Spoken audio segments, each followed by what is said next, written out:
Today we're exploring Ione, Nevada, an Old West boomtown with the nickname, the town that refused to die. This town has had more than its share of booms and busts over the years, and the highs and lows of life here make for an interesting story. All right, so this is pretty much the beginning of town. The Welcome to Ione sign is right there. There's already a building before you even get past the welcome sign, so I'm gonna go have a look at that. And then I'm just gonna walk through the town and have a look.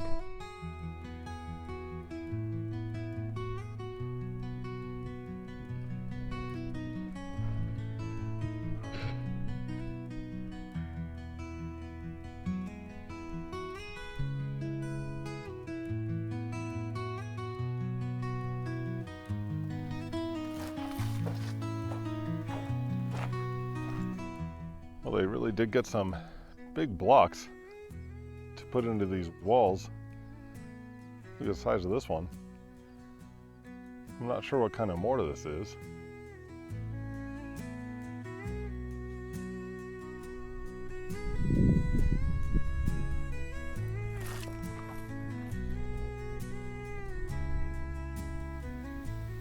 Well, there is a lot to see here. I've already spent quite a bit of time at this first building, so I think it's time to move on.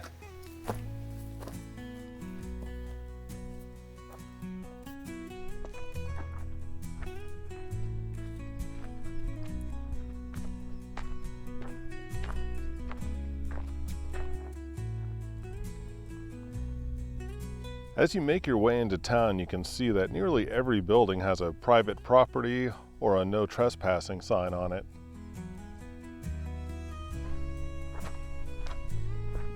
This looks like it was a church at one point.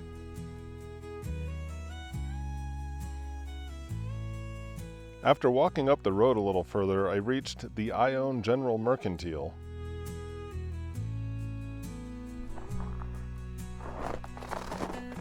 There's something on the corkboard here, but it's from 2017, so I guess that doesn't get updated very often.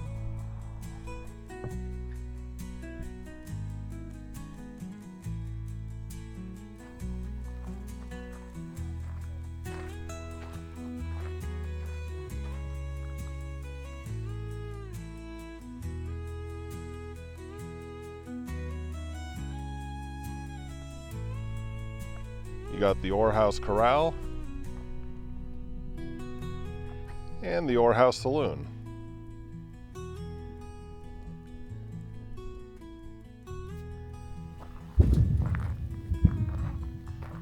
Whoa, that sounded like an explosion. I don't know if you're gonna hear that very well on the microphone, but I even felt a little bit of a shockwave. Well, now I hear an airplane. It may have been a sonic boom of a military aircraft. Huh. When I was researching this place online, I thought that this business could possibly still be open and I might be able to get lunch here or something, but I was talking to someone who lives here and he said that it was permanently closed now. People here are really nice though. The guy, when I said I was considering possibly getting lunch here, but the place is closed, he actually offered to make me a sandwich. So I politely declined and said, no, I was going to be moving on soon, but I don't know. That's just small town America for you. Across the street from the Ore House Saloon is what I thought was a cemetery at first. I actually thought this was a cemetery at first from further away with the sign over the entryway and the white picket fence. And turns out it's like a playground or picnic area or something. There's picnic tables, barbecue pits, a slide, a couple of swings. There are a lot more buildings than just the ones here on Main Street, but I wanted to make sure I wasn't missing anything, so I drove down the road a bit and I noticed a cave. So naturally I had to have a look.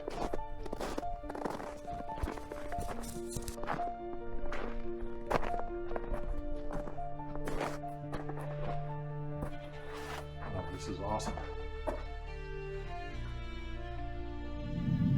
This is really cool. And clearly I'm not the first person in here. There's a bunch of rocks. Maybe someone had a fire pit here, but for sure people have burned fires in here. There's a lot of soot.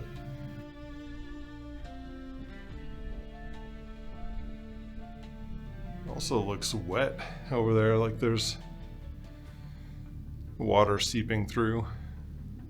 It's really cool. Another little depression over here. Another depression over here. Let's take a peek.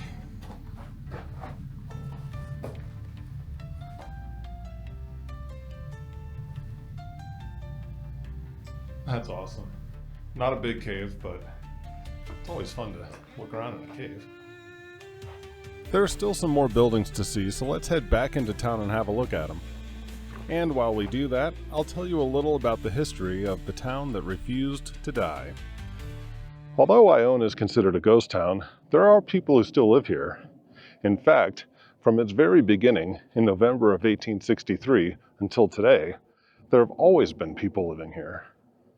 Like so many other places in Nevada, Ione sprang up after silver was discovered in the area. In just a few months, there were over 50 buildings in this town, and in the spring of 1864, there were over 100 buildings, and around 600 people who called this town their home.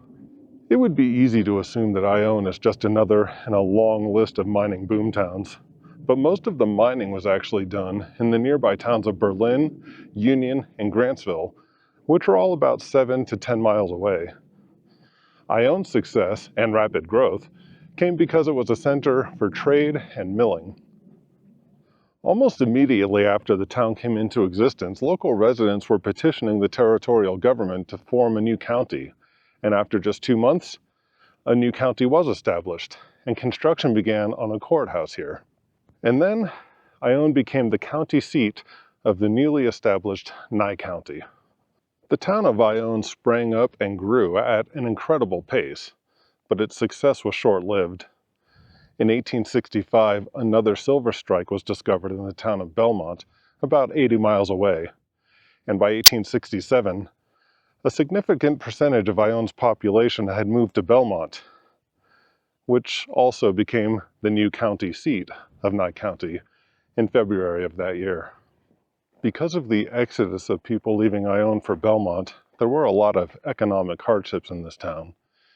People were leaving, businesses were closing, and the town's infrastructure was deteriorating. By 1880, Ione was starting to look like a ghost town, filled with abandoned buildings, and the town that once had about 600 residents now only had around 25. But Ione is known as the town that refused to die.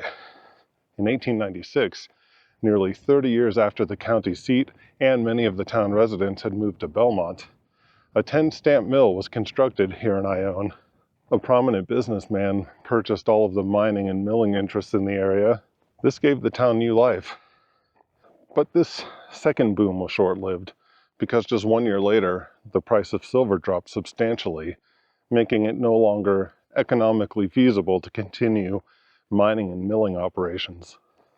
So the town was on the decline once again. Residents who had moved into the area were leaving again. Businesses that reopened were going out of business again. On January 15th, 1900, the Ione post office closed. Things were not looking good, but this is the town that refused to die. And in 1912, cinnabar deposits were discovered in the area, and the town saw another influx of miners and prospectors. The population here grew to around 100 residents, and the post office reopened. This was an indicator that the town was experiencing a resurgence. But this resurgence was also short-lived. After just 2 years, in 1914, the cinnabar deposits had been depleted, and the town started to decline once again. By the 1920s, many of the buildings in town had been abandoned. In 1959, the post office closed for the last time, and there haven't really been any events of historical significance since then, aside from maybe the fact that the 1990 movie Tremors was filmed here. The town of Ione has had multiple booms and busts over the years, and it's impossible to know whether there will be another resurgence at some point. But this is the town that refused to die. Although Ione is no longer the thriving town it once was, it was never completely abandoned. It may be considered a ghost town, but there are 41 residents who still call Ione their home today. If you enjoyed this journey into the past, consider hitting that like button and subscribe if you'd like to see more videos like this one. That's going to do it for this one. Thanks for watching, and I'll see you next time.